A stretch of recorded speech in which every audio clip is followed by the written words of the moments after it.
Good afternoon, and welcome to the very first day of Supercharged, our 3-day Revenue Excellence Summit. Today's event is brought to you by the team at Modern Sales Pros. So, for those of you who are not familiar, Modern Sales Pros, or MSP, is the world's largest and highest quality sales management, sales leadership, sales and revenue operations, and sales enablement community. Our mission at MSP is to create an environment for our members to answer the toughest revenue questions out there. So, if you're not a member yet, we'll get you invited after this summit, and I hope you'll join us. So this 3-day summit would not be possible without our amazing partners you see on this slide. Snaps and kudos and claps to them for making this happen. They're not only sponsoring today, but the full 3 days of the summit. So definitely check out the sponsor booths that you see on the top of this event here. Our sponsors have made a ton of awesome ungated resources available for MSP members just for these 3 days. So go in there, click around, and download all those ebooks and learnings. But we're getting into the summit. We have a bunch of awesome events for you. Many ways for your teams to get supercharged going into Q2. So whether you're in sales, marketing, customer success, or product, there's going to be content for you. But welcome to our very first event of the summit. If you want to go and see what we have going on for the rest of today, make sure you check out the agenda tab at the top. But here's our agenda for this session. I'm going to go over some housekeeping notes. The speakers will do an introduction of themselves to tell you how awesome they all are. They'll get into the content, and then we'll have some time for some live Q&A. So we've got some amazing speakers for you for all 3 days, and especially today. So definitely ask them your hard-hitting questions, and we'll be sure to get to them. But before we dive into the content, let's go over some quick housekeeping notes. So first, this event is being recorded. You're going to be able to access the recording and key takeaways at the end of today. We'll send everyone a recap email, and then they'll also be available on our website. And secondly, if you have a question for our speakers, please use the Q&A function on the right side of your screen, right where the chat is, so we can get to them. Sometimes we'll miss them if they're in the chat, so be sure to put them in that Q&A panel. But this chat is also wide open, so please tell us where you're calling in from, what did you think about what the speakers just said, and interact with each other. Let us know what you're thinking. But let's get started with this event. So the one and only Shyam will be our moderator for this morning's panel. So Shyam, I'm going to take it over to you. Thank you so much. Thank you, Gina. Thank you, everyone. And good morning. Super excited to be here as part of the first session of the MSP Supercharged April edition. I'm Shyam. I'm the co-founder and CEO of Buyer Assist. At Buyer Assist, we help B2B revenue teams use mutual success plans to align, collaborate, and engage with their enterprise buying teams. Previously, I was on the revenue leadership team at another category creating company called MindPickle, which you might be familiar about. I'm super excited about this topic. And, in my experience, new category selling is both exciting and challenging. So I'm looking forward to learn a lot from this amazing panel of sales leaders who have done this more than once. So let's get started by introducing the panel. So Colin, Grace, Malika, Scott, we can go through in the alphabetical order. What would be really amazing is, in addition to your introduction, it would be great if you could share with us what gets you really excited about new categories selling, because you've obviously done this more than once, and so very much looking forward to hearing more from you. And also, it'll be good if you can highlight the stage of your company as well as the sales motion you have, so that the audience can associate with the ones that they are, the business that they are in. So maybe start with Colin. Awesome. Well, thanks so much, Shyam. And it's a pleasure to be here, everyone. Colin Specter, VP of Sales for Orum. I joined Orum when we were just a couple 100,000 in revenue, and have taken growth beyond beyond the $10 million mark, which is super exciting. Prior to Orum, I was at a company called Namely, and similarly joined that company around a few $100,000 in revenue and was able to help namely grow up to 70 million in revenue. So what gets me most excited in both cases, both here at Orem and previously at Namely, both were about creating new categories within their respective spaces. I consider myself to be a builder, an evangelist of new technology. And so excited to share any insights that I've gleaned on the path to product market fit and focusing on your beachhead of your initial target market as well. Thank you, Colin. Grace? Hi, thanks for having me. I'm Grace Tyson. I'm currently leading the sales org at Reprise. So Reprise is, we raised our Series B round, $62 million last fall, and we are creating a new category, the demo experience platform, where we empower customers to really sell their product with their product easily, putting their product stories front and center with interactive demos and product tours, allowing folks to take a PLG approach, even with complex softwares. Before that, I previously led a sales team over at Chorus.ai, which was really creating a new category alongside Gong of conversation intelligence. So I was there through Series A and Series B before their acquisition by ZoomInfo for $575 million, which huge, exciting news for the Chorus team, of course. After leaving Chorus, I was CEO and co-founder at a company called Luma, just for a year. Very difficult journey, but a lot of learnings in terms of finding or not finding product market fit and talking to customers and really identifying pain and need. And Reprise, we are post Series B. I joined when we were at around 100K in revenue. We have many times over multiplied that and grown significantly, have great traction, but really across Chorus and Luma and Reprise, it's been all about finding that product market fit and creating a new category. And my favorite part about that is getting curious, learning and getting customer centric and challenging the status quo, evangelizing for a new approach to doing things. Great. No, thank you so much, Grace. I think that's wonderful. And congratulations on the recent fundraise as well. Thank you. Mallika. Hi, everyone. I'm Malika Saihi. I'm currently head of sales at Census. It's a data tool. Before this, I was at Segment, which is also a data tool. Census right now, as I joined, I took the company from a couple 100,000 in revenue all the way to a couple million. Seen a lot of the very early stages of how do you start to build a sales motion. At Segment, I joined as an early sales leader from about a little bit 20 million to about 120 million. So saw a lot around scaling sales motions. At both companies, really thought a lot around how do you capitalize on a lot of organic excitement and demand from smaller companies, and then how do you take sales organizations up market. I think similar to what Colin and Grace said, I think what gets me most excited about new category selling is the curiosity and the excuse to be able to ask bigger questions than we normally would be able to really understand businesses and how people think about these problems. But also as a sales team, I think when you create a new category, you also have a good excuse to decide how you sell a product, and maybe be able to do things in an unusual manner just to see what sticks. And so that for me at both companies has been very exciting. So looking forward to getting to that today. Thank you. Thank you so much, Mallika. Scotland. Hey, everybody. Scotland Foss. Currently head of sales at Scratchpad. I was, I think, employee number 9 or 10.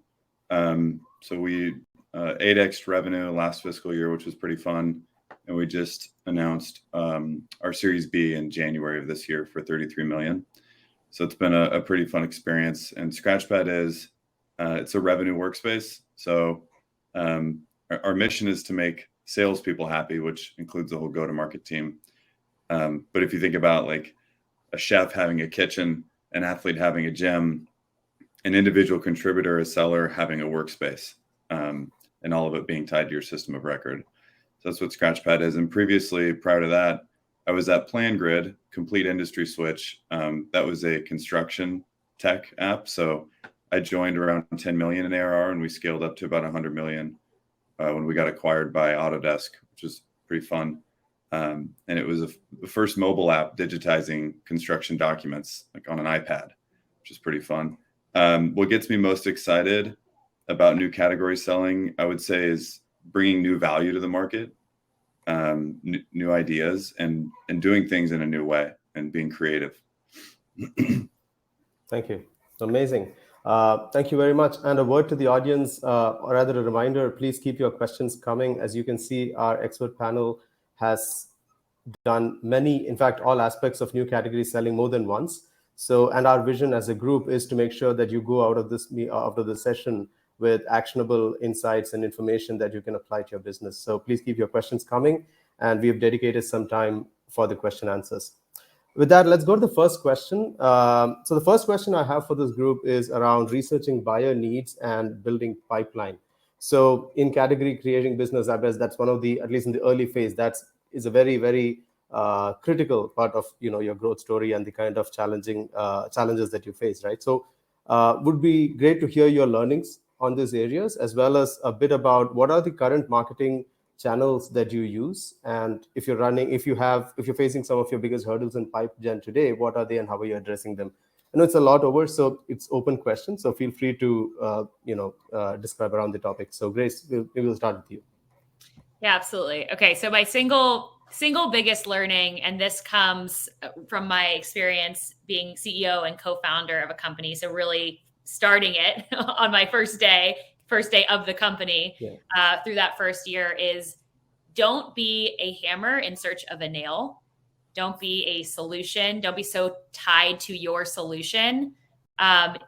Look for the problem. Really try to identify the core business problem. So don't be a solution in search of a problem. Look for the problem first.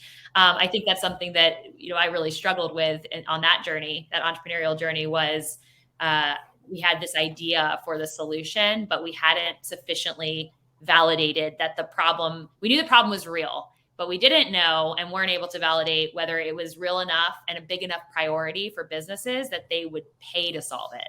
So on that note, my advice on really getting started and researching buyer needs, to the first part of your question, is put your solution aside, get genuinely curious, really uncover pain. As was already mentioned, ask the big questions that you don't normally have the opportunity to ask.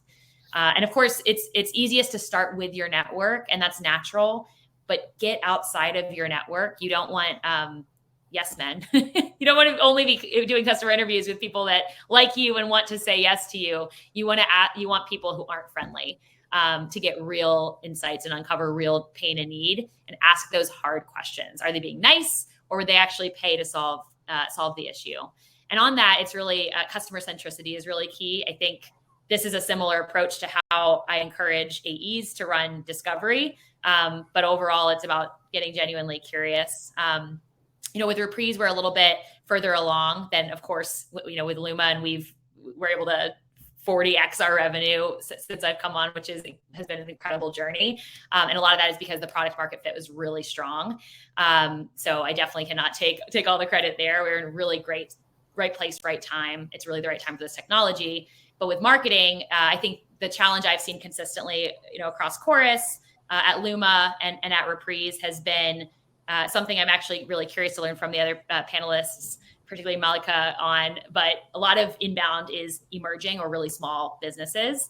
And so for us, we've really taken more of a touchless, product-led approach to serve that segment, so that our reps can focus a bit more further up market and collaborate with marketing on an account-based marketing strategy to drive demand within target accounts. So a different approach depending on segment has been what we've realized is kind of the right thing for us to address that issue in terms of inbound demand just largely being down market. I hope I answered all of your questions. I think there was a lot there. No, thank you, Grace. That was wonderful. In fact, I'm going to frame this on my wall. Don't be a hammer in the search of a nail. I think that's really well put. I can't take credit. That's a quote from someone else, but thank you. No, very, very, very very apt for this, for this stage of the company. Perfect. Thank you. With that, Mallika, maybe your perspectives on it. Yeah, I'm actually going to double click onto a couple parts of what Grace said. One, in terms of researching buyer needs, I think before even being able to do discovery with the prospect is really understanding what does this audience truly care about. And I think especially in selling to a new category, you need to decide what part of the market are you solving for right now and what part are you not solving for. And doing that, I think, like Grace mentioned, getting creative, really understanding what does this group care about. And that's where I think a lot of companies are now taking an approach to build really strong communities, which is one fantastic way to truly understand your buyers. And not just understand what they care about your solution, but it's like, what are the problems that they think about all day? Everything from the exec group of how are they tying this to top line, like business goals, all the way to the individual contributor level of like, how does this actually impact their day-to-day? And what is the tedious manual work that you can maybe offload from them? I think that, of course, helps to understand where does your solution fit in, but more than that, it helps to build this credibility and trust and partnership in conversations. And I think some of the most successful new category selling approaches I've seen is when you're truly selling a solution that will help someone kind of move forward in their broader goals and not just selling this very tactical feature. And so I think really educating yourself and building an opinion on what does this group care about cares a lot. But I think walk in with a strong opinion, but loosely held. I think like Grace said, you will be proven wrong by many people many times. And I think that's how you just continue to build your knowledge base. On the second part about pipeline, I think, as I mentioned, both the companies I've been at, I think, have seen a lot of great inbound marketing demand through demos, trials from smaller companies. I think there, what's been really interesting and helpful is like truly understanding all the piece of information you're getting around what these people care about. Everything from what are they looking at on your website, what blog posts, what case studies, are they going to your demo page and then leaving, or are they actually going through the full flow? If they are trialing your product, what are all the things they're doing in that? And how can our sales team really leverage that information to really create this personalized experience? And so even for us, I think over time at both companies, we've tried to build more of self-serve experiences, especially for the smaller companies. But in the beginning, we have done those manually just so we can truly understand what does need to be automated and then take those learnings actually as we go up market. And so that's where I think really having a very good sense of like, what are your users doing? What does that mean, what they care about? And then how do we build, whether it be email sequences, chat prompts, or something else that can actually allow us to interact with them in the way that they care about. Got it. Awesome. And then the one other thing I will say, I think learnings from both companies, which I hope everyone can take away today, is especially new category selling, start testing outbound before you even need it. It will take years to actually perfect and get right. So the sooner you start, the better, before your pipeline actually requires it. Totally. I know it comes from a place of experience. Yeah. Thank you, Malika. I really appreciate that. Over to you, Scotland. I think another thing is, I think your sales motion is also a little different from some of the things you mentioned. So would love to hear your perspectives on this as well. Yeah, cool.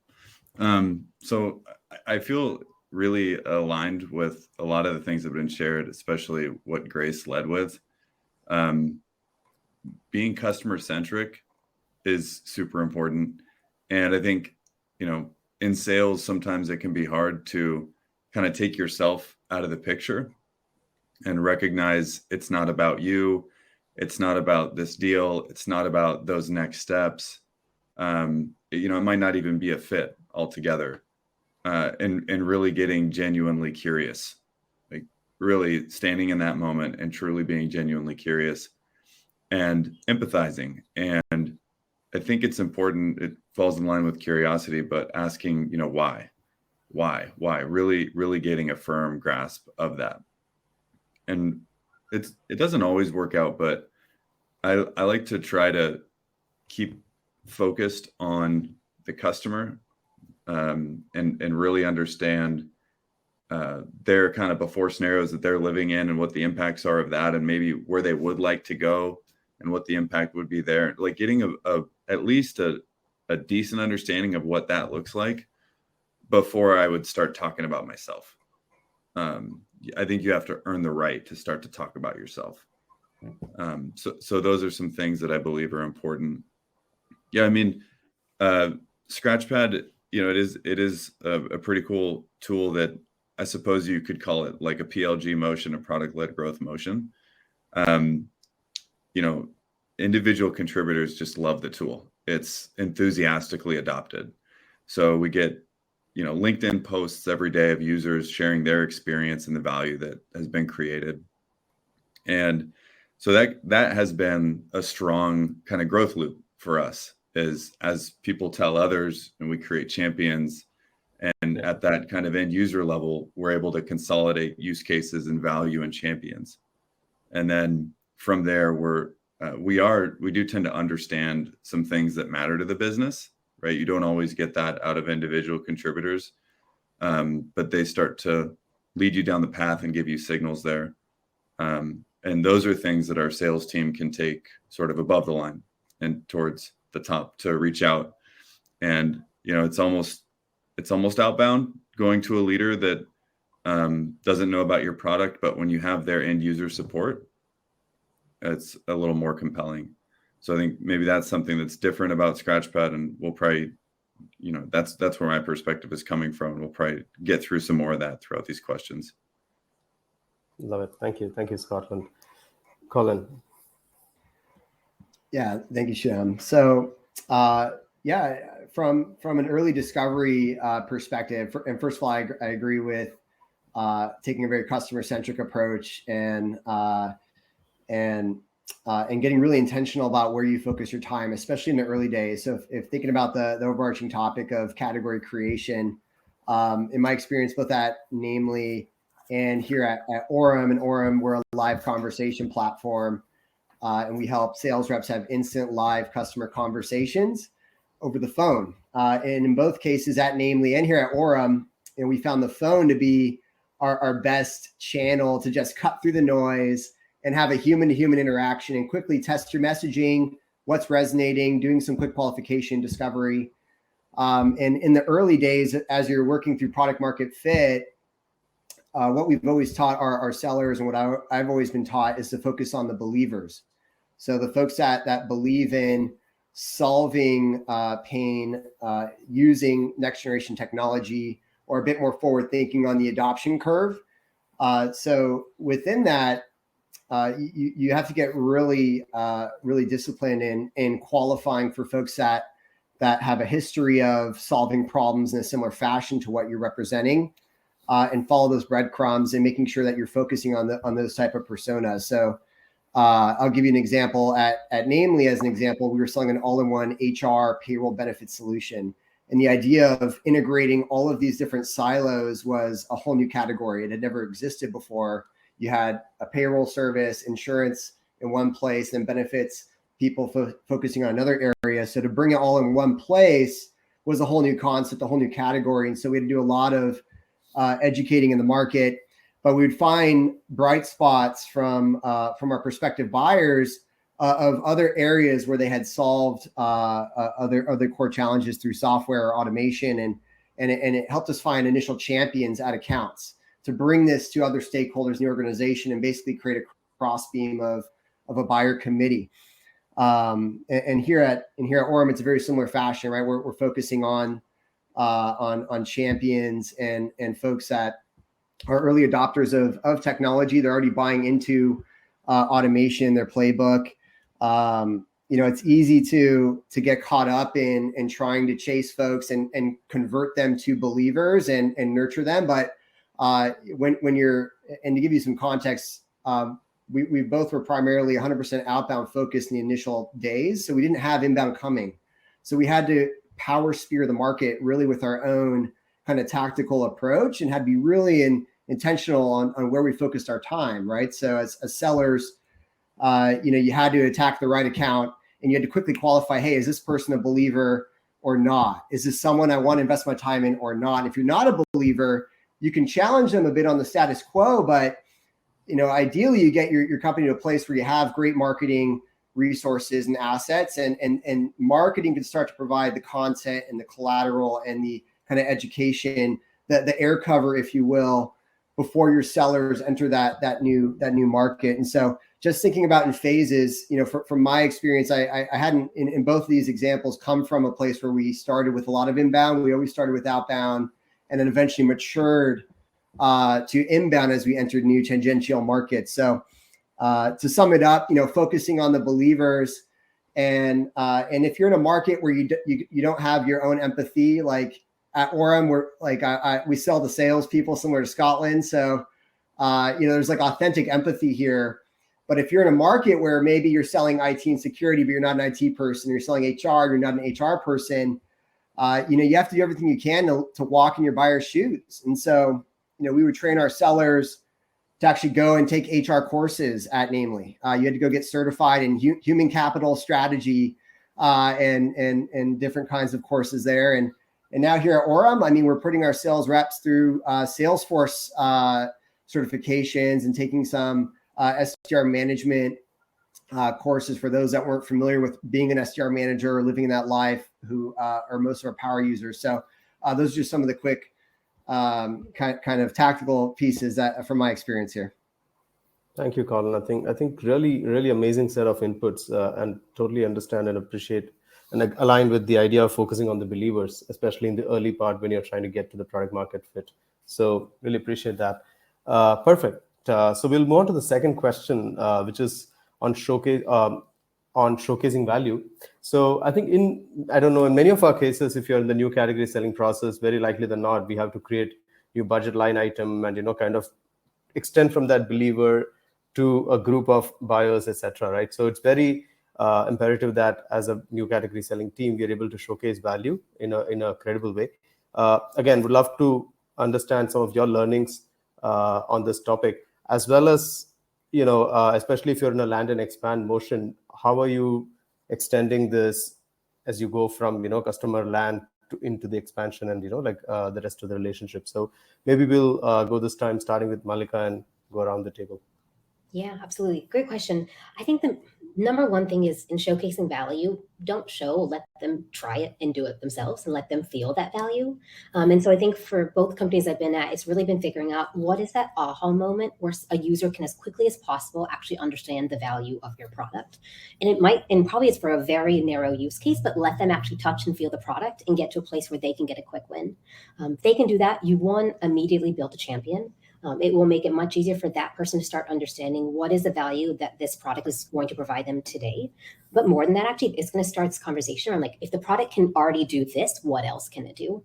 And so I think what that means, even for example, the current company I'm at, Census, we sync customer data from a data warehouse into business tools like CRMs. So for example, if we're working with the sales team, especially companies that are PLG focused, really have a lot of product qualified leads.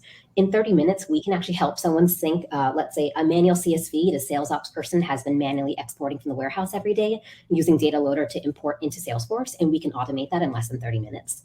Having someone do that, even on a second call, and then allowing them just to play with the product, I think that immediately showcases our value and starts this completely different discussion of if it was that easy to do that, which I've been manually doing every day for about a year now, what else can I do with this product?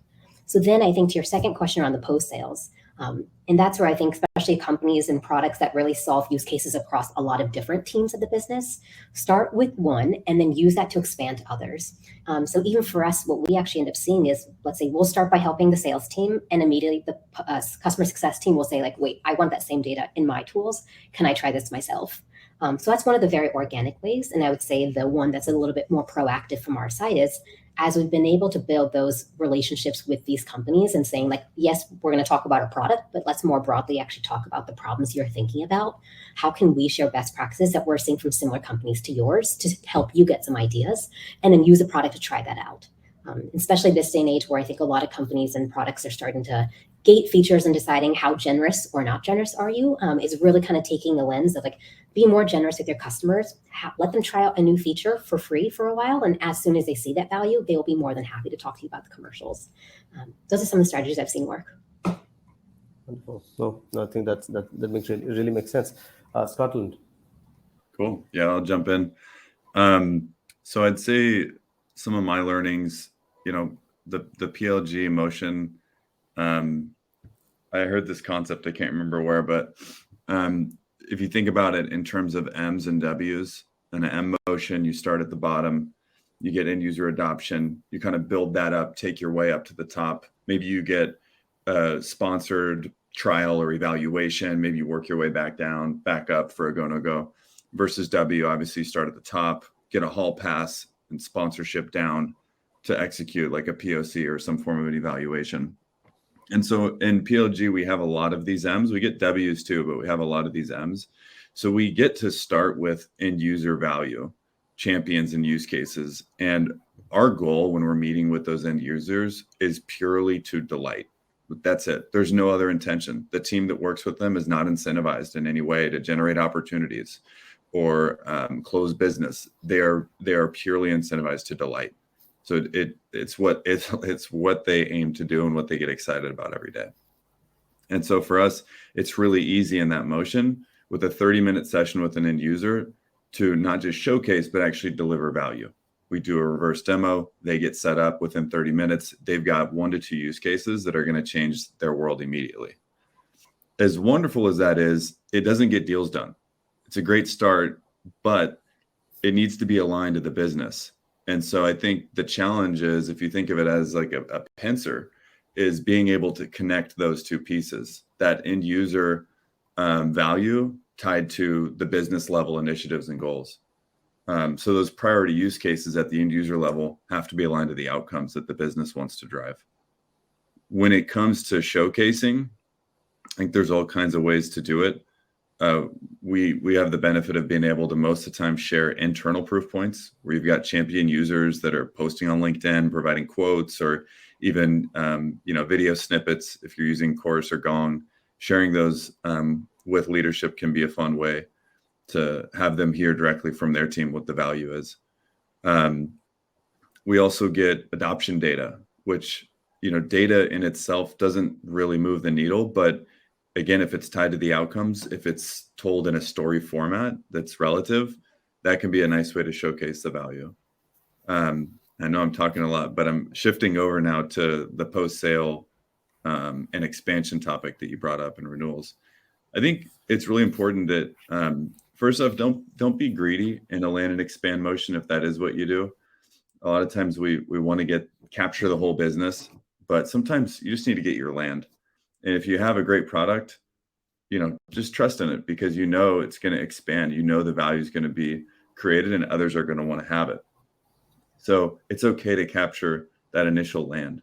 Now, once you do that, ensure the success of the team and ensure that you're working, at the end user level, but also above the line with the business, so that, again, you're aligned to the outcomes they're trying to drive.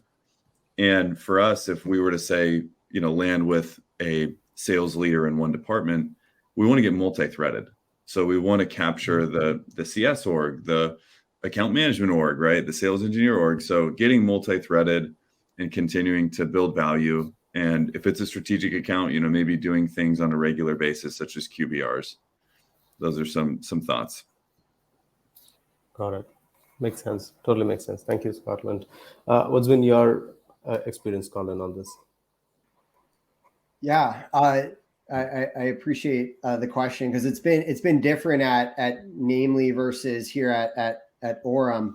Orem, very similar model to what Grace and Scotland shared, with a mix of PLG meets middle out sales funnel, but still offering our strategic account executives where their focus being to start high in the account, but getting bottoms up adoption from the end users. And so we've got a really beautiful blend, I feel like, right now of traditional kind of champion building at the top of the account, but needing to build grassroots adoption. And I really believe like that's the way our whole market is shifting, right? People want to make sure they're getting adoption. People are actually using the technology. You're not buying more SaaS shelfware.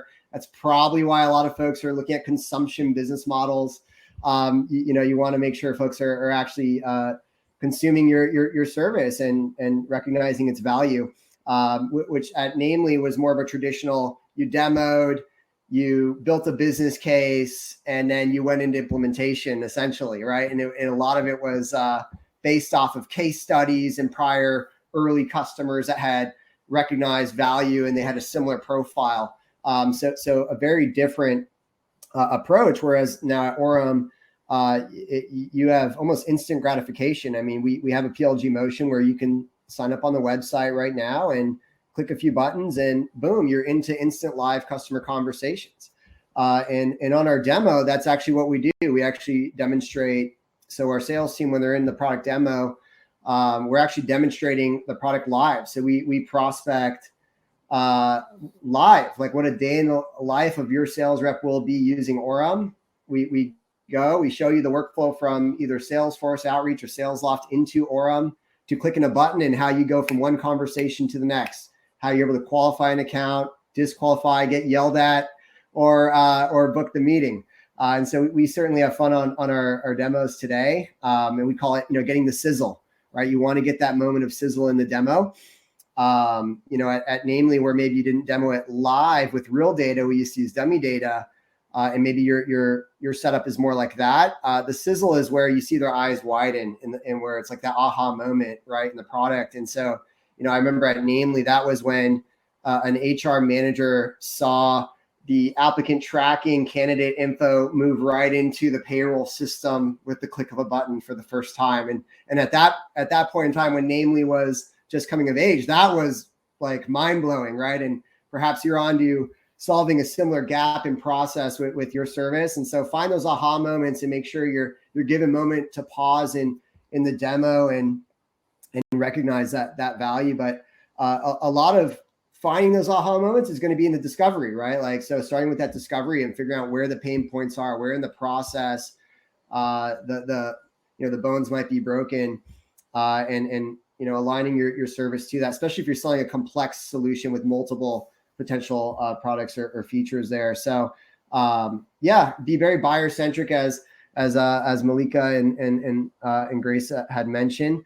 And if you have the luxury of a bottoms up adoption, look for the business user champions, the ones that are actually on the ground floor. We do the same thing Scotland mentioned. We're sharing on LinkedIn, all the feedback. When we're sending our prospect emails to the CRO, we're sending screenshots of, what their reps are saying about our service, about Orem. So it all kind of comes together now, which is awesome. So highly recommend if you have that kind of motion. Those are some great nuggets there. Thank you, Colin. Grace, what's your thoughts on that? Very in line with what Colin just shared, actually. So first, as we've all kind of harped on so far, really important to listen, to do deep discovery, to uncover pain, and to use, to understand the customer's language and way of seeing the world, and then use that when you're showing the sizzle, as Colin said. What I've learned, particularly in joining Reprise, is that buyer behavior has really changed. And I think that Colin was hitting on this a bit too, and talking about that need for a product-led approach. So people are used to the instant gratification of either PLG purchases in B2B or B2C, where we have immediate experience of products. We get the value right away. We can quickly use Amazon Prime and get something delivered the same day, which is wild. Or we can log into Lyft and immediately, call someone to come and pick us up. And we're still people buying software. And so what I've experienced is really there's this shift in terms of how we want to buy, because we're used to instant gratification. So getting that sizzle in the hands of prospects early and often, I've found is a really effective way to showcase the value. And it all goes back to, of course, to discovery and understanding their business, so that sizzle is tailored to them.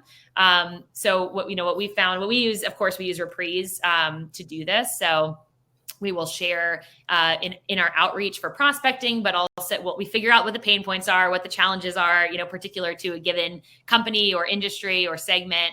And we use that to create these interactive product assets that we can share out when we're prospecting, or during the funnel, during the sales process, that we can demo live in a tailored way or share with a champion to enable them to have those internal conversations about value.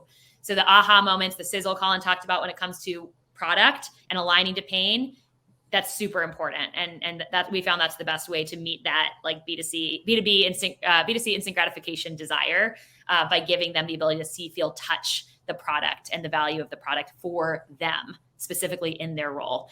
And it's really similar on the customer expansion side and driving more value. So we're similarly, of course, leveraging this sort of product experience and shareable product tours to showcase the latest, the greatest, the most relevant capabilities that we're coming out with for that particular customer, and to educate them and really drive additional buy-in and excitement about what we're doing, while also, of course, keeping competitors out of the account, and making sure our customers are really delighted and they know that we see them, we understand them specifically, and we're able to let them feel the value again for them in their role at that org. So I think just to summarize, I think for me, it's a lot about listening, getting curious, all the things we've been sharing, but then using that to really drive those aha moments or the sizzle with the way that they interact with the sales process and the product itself. Awesome. No, I think you've got a bunch of really good insights for anybody who's doing new categories when it comes to value positioning. Wonderful. So I'm keeping an eye on the clock. So the third question that we wanted to talk about. You see, a lot of our audience today are obviously from the RevOps side of the house, and I think one of the important roles that operations plays is obviously helping bring a lot of these things together. So would love to understand what are some of the creative things that you have done in terms of ops, and it could be like org design, incentive alignment, or the sales process, and especially if you can actually uniquely attribute that to addressing some of the challenges when it comes to new category selling. So maybe Scotland, we can lead with you and then move on to the rest of them. Cool. Yeah, this question, I think this one caught me by surprise. I didn't see this one on here earlier, but I'll chime in with some initial thoughts. I'd say something that we've done, I don't know how creative it is, but as far as incentive alignment, I mentioned we have this revenue workflow specialist team, and they have absolutely no incentive to, convert leads, create opportunities. And initially there was a lot of struggle and challenge around that, but we've figured out ways to work and really make this effective. But maintaining that integrity has done some pretty awesome things for us, especially when you guys talked about that sizzle moment. We get to create a lot of those because I think it's what we're aiming to do each time we interact with somebody. So that might be something slightly different in terms of incentivizing the team. The other piece I'll say is we have a highly collaborative team, because you can imagine this revenue workflow specialist team engaging with end users, and then the account executive team leveraging that information as they attempt to get above the line and get aligned with the business. And something that we did specifically was we created a custom object called signals. And we have different types of signals, but it's a really nice way to asynchronously communicate and collaborate across teams. So those are the things that come to mind for me. Thank you. No, thank you, Scotland. Colin, what are some of your experience with this? Yeah, something that we do uniquely at Orem compared to other sales organizations or businesses that I've worked at is now I mentioned before that Orem does have a free kind of a PLG component to it. Well, you can buy Orem as an individual through PLG just from the website, but our sales, our account executives are solely incentivized to focus on team agreements, on formal annual agreements or of longer term. In order for a company to qualify for an annual agreement, every single account has to go through a pilot, a free pilot, and we consider the pilot here at Orem, which I found unique compared to other organizations I've been in the past. The pilot we consider to be the implementation. And so what that has done is it's really removed this concept of pre-churn or how some deals at other companies could go die in implementation, right? Mm-hmm. And it's really de-risked on both sides, both for Orem and for the customer, what life is going to look like on the other side of signature and the start of their paid period. And so every single Orem customer that's in an annual agreement has gone through a formal pilot. All of their sales reps go through a training we used to, back before COVID, we'd actually go on site into the sales pit and train the reps and all that. Now we do Zoom kind of breakout sessions and train the individualized team that way. And it's allowed us to train more reps at a scale that we previously couldn't. But yeah, I think that's unique in the way that Orem approaches it. And so, we have very specific exit criteria to exit the pilot to be approved for purchase. So the company has to hit a certain amount of criteria or usage data. And that way CS, sees, what's coming on their side, or if there are any concerns or any risks, if somebody fell short of certain criteria, we're at least collaborating with our client success team on areas to further focus on value realization or maybe additional activation for new users that needs to occur. So I thought that was a unique approach that Orem has taken. Makes sense. Absolutely. Grace. Yeah, I don't have too much to add here. I'm not sure how creative I've personally been, unfortunately or fortunately, on this topic. But similar to what Colin just described, we found it really important to leverage a POC process in the sales process for qualified opportunities. So part of that is engaging with our solutions engineering team and really wowing potential customers with the art of the possible, because there is a lot of evangelism that we need to do with the sale, particularly, that potentially that's a little less relevant for ops folks specifically, but they have been key in facilitating the data gathering of the actions taken on the POC from the customer side. We monitor that, we look at those trigger points, and that informs a lot of our strategy and refinements to the process. And then the other approach we've taken, which I alluded to earlier, was really rethinking our top of the funnel routing in terms of, but we implemented a product-led option. So a free version of Reprise, we call it Starter, and an upgrade path from there right within the app to Starter Plus. And so we have, designated automated routing for certain companies, so they go right into that flow, versus other companies will go into our more traditional B2B sales process. We found that to be really successful. Actually, I was blown away by the results we received in terms of the number of signups for that Starter and Starter Plus program, and the actions that they've taken actually within the accounts. So that's been our approach.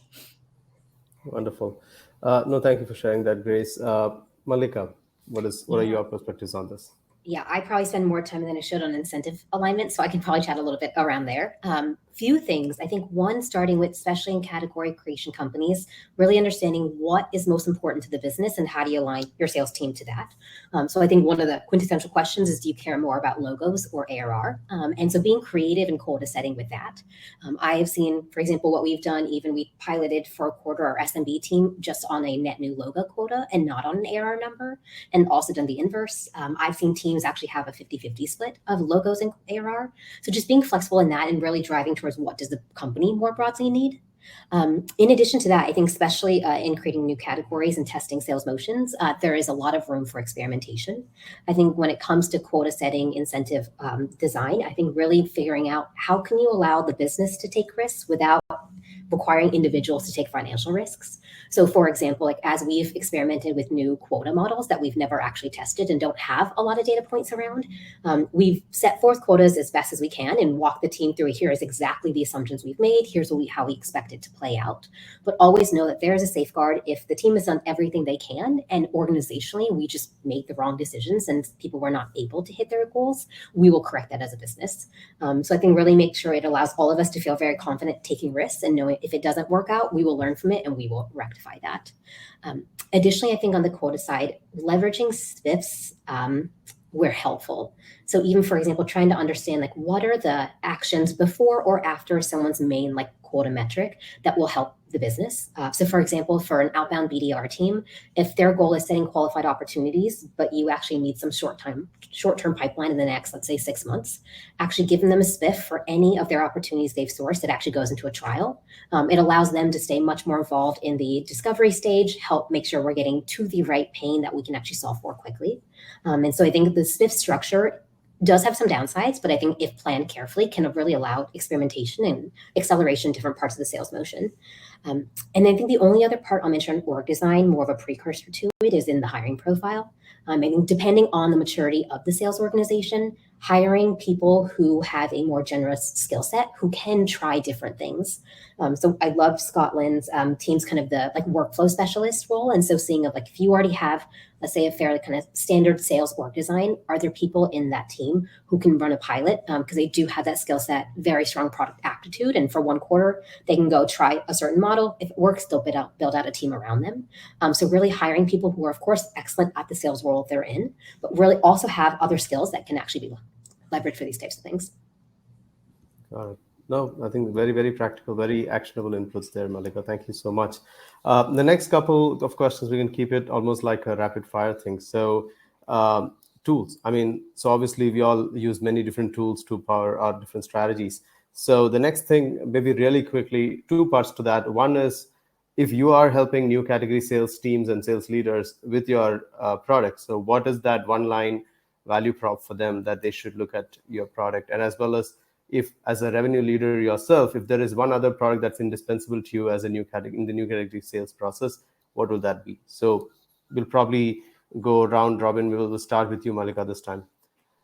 Yeah. So starting with the product we sell, revenue leaders, we're going to help you understand what your customers are actually doing and help you make informed decisions based on that.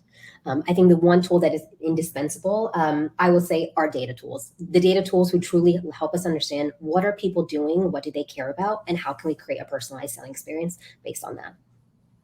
Got it. Thank you. Scotland. All right, cool. Did you want us to go through the whole stack or just one thing? No, just one thing. So the first part was, if you obviously, I know you do, right? How do you help new category sales leaders? Yeah. And 2, if there was one tool in your stack that you think is indispensable, what would that be outside of your product, of course? Cool. Yeah, I mean, I think I'll answer it all in one. Is, to me, one of the most powerful things is the CRM, the database. It holds so much value to the business. I think it's a given, like everybody's got to have one. And what Scratchpad does is it amplifies the value of that database, because we drive adoption in an enthusiastic way, where people love to work in their database, in their workspace that feeds into the business. So yeah, Scratchpad, that's kind of what we can help with. And then obviously, to me, like having a CRM, like a Salesforce, is critical. Wonderful. Colin. Yeah. We have a saying that nothing cuts through the noise like a live conversation, right? So buyers are inundated with messages in their inbox and notifications and here or there. But when you get a buyer on the phone, and that's exactly what Orem does. Orem connects your sales reps instantly with your target market. If you're focused on new category creation or expansion, being able to quickly qualify or discover pain or further the conversation about what you are representing, that's what Orem is all about, and solving for our customers today. Wonderful. Grace. So for Reprise, in terms of helping sales leaders, buyers, I'm a sales leader and I love salespeople, but buyers don't want to jump through 50 hoops and 10 sales conversations before they get to experience your product value. And so Reprise enables you to give your buyers the experience they want, which is immediate value and the ability to interact with, see, touch, feel your product. So that means higher quality and quantity of leads at the top of the funnel, perfect, beautiful, tailored demos every time. And then enabling your champions to sell on your behalf with product leave behinds after the fact, and then post-sale educating your customers by selling your product with your product. In terms of my number one, aside from Reprise, I would definitely say conversation intelligence, call recording is by far the most important for me in every role, from chorus, of course, unbiased, to CEO and co-founder at Luma, and now at Reprise, because it allows you to get data-driven about all the conversations you're having with customers to validate the pain and find that product market fit. It's really powerful to have all that data from those conversations at your fingertips. Can't agree more. I think that would have been my pick as well. Perfect. So one question from the audience that I'd like to kind of surface up, and it's open. Any of you can take this up. And in the interest of time, maybe we won't be able to have everyone chime in on this one. But at what point in the early stage of your companies did you decide to build out a sales team? So any volunteers? Yeah, I can share. So let's say at my current company, we hired our first 2 account executives when we were right before Series A, had a couple $100,000 in revenue, and that had just switched over from founder-led sales. But 6 months after that is when we hired our first 2 outbound reps to really test out if an outbound motion was viable. Got it. Another one, how do you effectively get your team onboarded to use your most indispensable tool? So anybody wants to take that? Sales ops and enablement are my best friends personally for that. The approach I like to take, well, obviously you need to make sure that ops is really empowered on the implementation piece before you even launch it. Whenever rolling out something or trying to drive change management, I like to have what I call an elite AE task force or BDR task force, just a couple of rock stars on the team who are really can roll with the punches, and they start to use the new technology first, start to validate it, see the value, and then they help sell it internally on your behalf to the rest of the team when you roll it out more formally. And the follow through and follow up and inspection and coaching with those tools is key to make sure that the behavior actually changes and that it's adopted. It's a very simplistic answer, but I wanted to keep it short. No, perfect. We do have a few more audience questions, but I'm looking at the clock. So maybe one last question. As you introduce new tools, how do you make sure they get adoption by the team? We rolled out many tools, a bunch of them, and some of them were adopted, but others were not. So anybody who has a perspective on this from experience? Well, I think it kind of goes to what a lot of us were sharing today, right? And not every tool offers this opportunity, but I'll tell you, I'm in a sales campaign with Scratchpad right now, and I'm just asking my reps, hey, like, are we actually going to use this, right? Like, and so if there's an opportunity to get bottoms up adoption, that's key. I think that helps in this day and age. The way a lot of us want to buy software, right? We want to know, like, are we buying shelfware, or are we actually going to get value realization of everything we were promised in the sales campaign? And so I think a lot of the newer technologies offer that opportunity. But I know it's not always the case. And so kind of falling back on what Grace was sharing, aside, if you don't have a bottoms up testing ability, then enablement is key. Finding some users to kind of be the internal champions, as Grace mentioned. I'll just piggyback off that. I'll double down on that one as well. I always wonder, if you do have the opportunity to get feedback from your team and actually see if there will be adoption, I always encourage people to do that. You can buy any of the tools that are out there, but if it's not going to be adopted, what's the point? And so I think if you have the option to test and see what the adoption will be, it's important to do it. Absolutely. Well, thank you so much. I think there are a lot of nuggets, and I'm sure the audience had a lot of actionable takeaways. Before we wrap, though, I think it'll be good could you summarize your key takeaways in a tweet length statement? And, we'll probably start with you, Colin, and then go around the table. Yeah. So our whole thing is helping help your buyers and improve their lives and set your champions up for a personal win. So, help those individual users of your product improve their lives. If that's a focus, I think Scotland had a great way he put it of delighting them. I might borrow that one. But setting your champions up for personal win, the folks that are putting their name on your product to get that paper signed, set them up to win, and you'll be great. Perfect. Grace. Get genuinely curious. It's not about you. It is about your customers and telling their stories. Thank you. Mallika. Yeah. Genuinely commit to solving your buyer's problem, and you will have a customer for life. Wonderful. And Scotland. Yeah, I feel repetitive, but aim to delight, be curious, be customer centric, and align with the business. Amazing. Thank you so much, Colin, Malika, Scotland, Grace. I think I enjoyed the session a lot myself, and I'm sure there's a lot of good takeaways. All right, Janisha, would you like to come in and probably close out the session?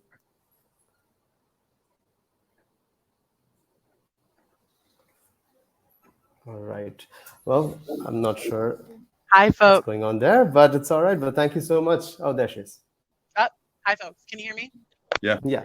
All right, fantastic. See, panel so good. Goldcast does not want me on stage with you all. Thank you so much for an incredible panel, folks. Grace, Scotland, Shyam, thank you for joining us this late in the evening. For those that don't know, Shyam is all the way in India, joining us almost, what is it, 11 for you almost? So thank you for being an incredible moderator, Malika and Colin. This is an incredible panel, such incredible insights, and thank you all for joining. But don't go anywhere, because in just a little bit, our next panel is going to be straight from the VCs, how to spot a unicorn in a field of copycats. So we definitely want you guys to join us for the next summit panel. The panelists and I are going to hop backstage, but if you have not been registered yet, please feel free to register and see more of what we got going on for the summit here at the link I'm putting in the chat. And with that, thank you all for kicking off the day with us. The panelists and I are going to head backstage, but enjoy the rest of your day.